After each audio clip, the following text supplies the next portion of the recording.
Bonjour à tous et à toutes, donc un petit essai sur la version Copilot pour GitHub d'intelligence artificielle, enfin on va dire de complétion de code automatique. Alors déjà pour VS Code il faut installer GitHub Copilot et surtout demander à ce que votre GitHub soit autorisé à l'utilisation de Copilot. Moi ça a pris 30 jours. Donc voilà, alors là tout est actif. Ce que je vais faire, c'est que je vais faire un petit exemple. Donc je vais ouvrir un fichier. Hop, je vais dire celui-là. Je peux sélectionner. Je vais faire du Python. Je vais sélectionner Python. Je vais l'enregistrer tout de suite. Donc test 2. Voilà, alors je vais lui mettre des commentaires. Vous allez voir, grâce aux commentaires, il va pouvoir analyser, on va dire, l'environnement du fichier.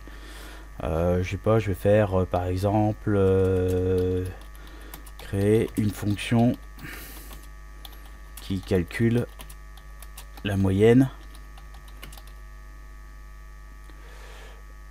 de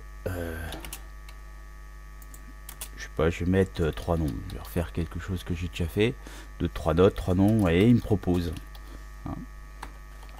alors off def, je vais l'appeler moyenne. Donc il me propose plusieurs écritures. Pour accepter, vous voyez, je prends la tabulation pour faire de la complétion en fait.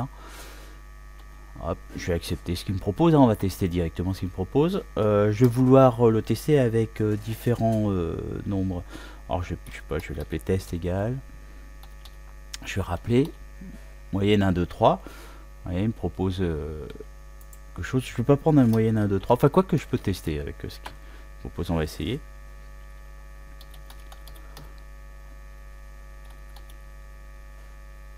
Print test. Ah, déjà, rien que ça.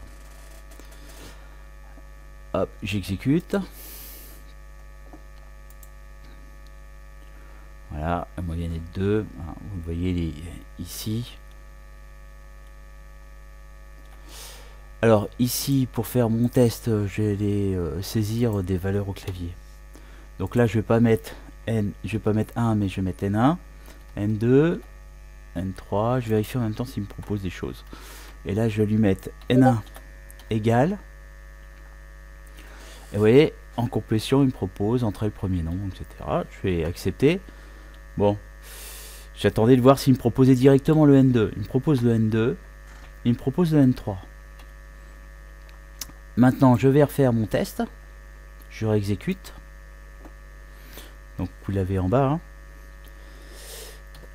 Oui. J'étais pas dans la console. Ah, 1. La moyenne est de 1. Bon, voilà, c'est pour la première petite démonstration. Alors, ce que j'ai oublié de dire, c'est qu'une fois que GitHub Copilot est installé pour VS Code, que votre adresse est acceptée, moi je vous ai dit ça a pris un mois, vous avez ici, vous le voyez, en fait, le Copilot, vous voyez, il est activé ici. Donc on peut le désactiver, bien sûr. Voilà, fin de cette vidéo.